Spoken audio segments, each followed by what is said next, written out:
things that, of course, is important about theaters as part of our collective heritage is not just their outside appearance as it is with some buildings, so you can change them to a different use and it gives new life to the site. What's important about theaters is their interior and their use. It really is set up to be a great performance venue space, a public assembly space.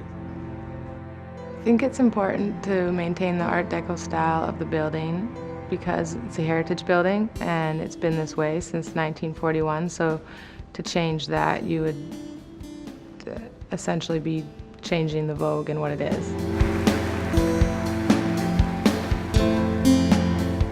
We tend to have smaller venues, 600-700 seats, or we have vast stadiums where we can have rock concerts, but those kind of performing venues of the mid-range are exactly what we're lacking. It's a great stepping stone, and it allows a place for amazing artists to incubate their talents so that they can grow in front of a larger room.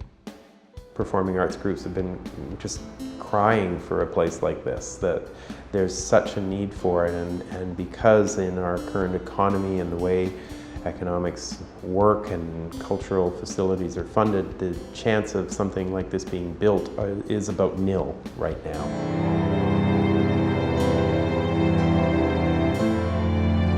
Over its history, there have been a number of times when the Vogue's future was not that clear. It's been through lots of periods of sort of up and down in terms of its economics, its condition, its maintenance, its care, its viability.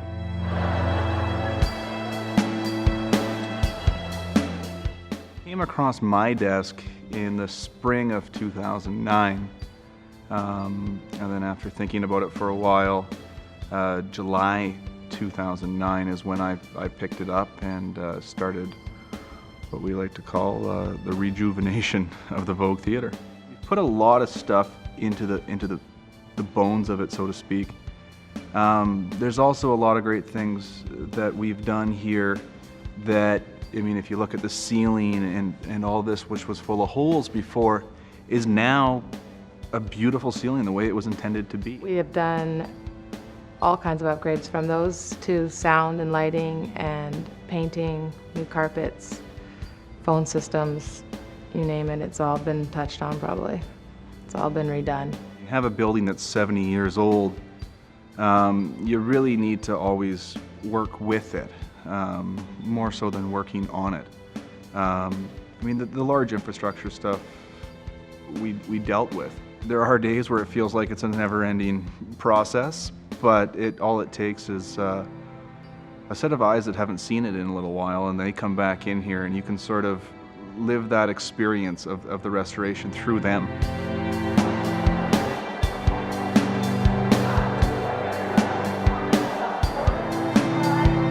There's not really another place like us. I just see us being a landmark in Vancouver. It's an area where it can cultivate a real arts culture. It's an amazing feeling to come right in the downtown core and just being blown away. People feel really attached to this theater, and a lot of people have had a lot of memories here. So to maintain it and make it fresh again, revamp it, bring it back to